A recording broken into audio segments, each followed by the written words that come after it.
Good morning, boys and girls. I hope you're all doing very well on this Sunday morning. Well, we have learned in the last 2 weeks a lot about Jesus, that he is the promised Messiah, promised King, but that he is God as well. And we're going to see now how he actually fulfills what is said in the Old Testament, a prophecy.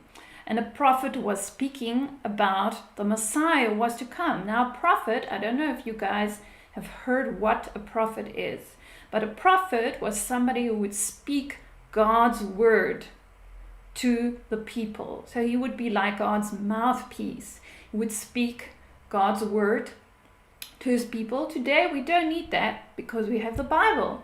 That's God's word for us. The whole Bible is actually, you could say, like a prophecy, because all of it is God's word, God speaking to us. And we don't need more than that. The Bible is completely enough for us. But in that time, they had prophets who spoke the word of the Lord to them. And we're going to see how there was one prophet called Isaiah who spoke things about this Messiah, about this king that would come.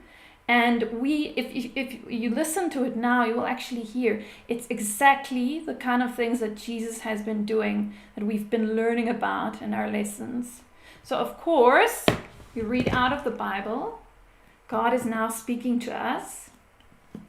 And firstly, we're going to look at this book called Isaiah, which is in the Old Testament. Isaiah 35, verses 5 to 6. Isaiah 35, verses 5 to 6, and we'll read out of the New International Reader's Version, which is always can be found on the YouVersion app. So let's listen what Isaiah said about this Messiah, about this king that would come. Isaiah 35, from verse 5. Then the eyes of those who are blind will be opened. The ears of those who can't hear will be unplugged. Those who can't walk will leap like a deer. And those who can't speak will shout for joy.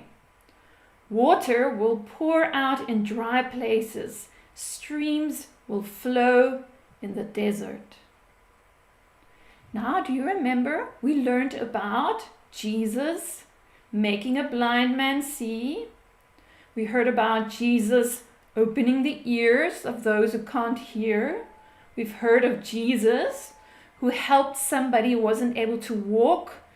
He made somebody able to walk again. Spear told you that lesson about the man that they brought in through the roof, and Jesus helped him.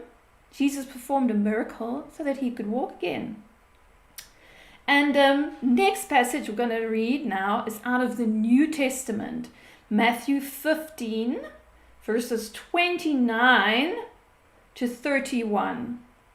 Matthew chapter 15, verses 29 to 31. And will tell us even more how Jesus is fulfilling this Old Testament prophecy.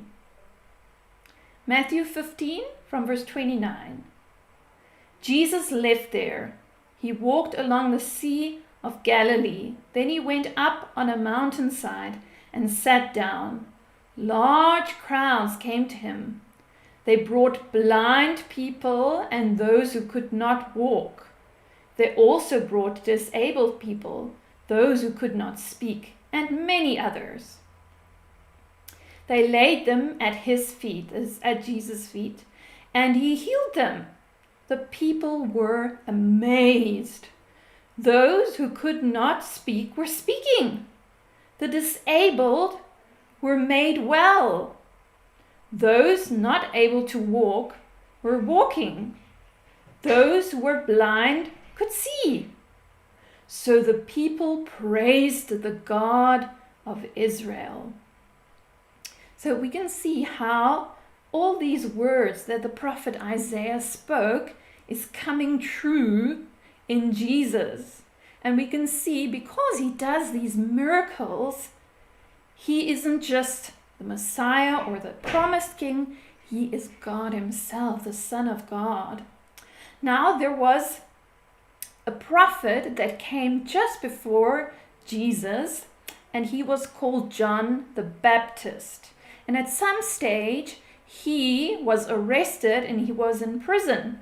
And he was starting to wonder, is Jesus really the promised Messiah? Is he really the king? So he started to wonder and doubt.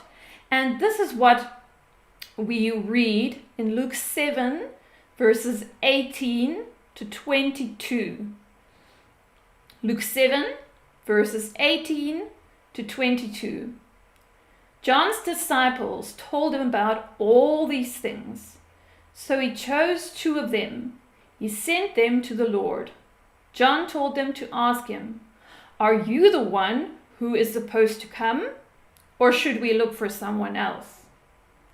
The men came to Jesus. They said, "John the Baptist sent us to ask you, are you the one who is supposed to come, or should we look for someone else?" At that time, Jesus healed many people. They had illnesses, sicknesses, and evil spirits.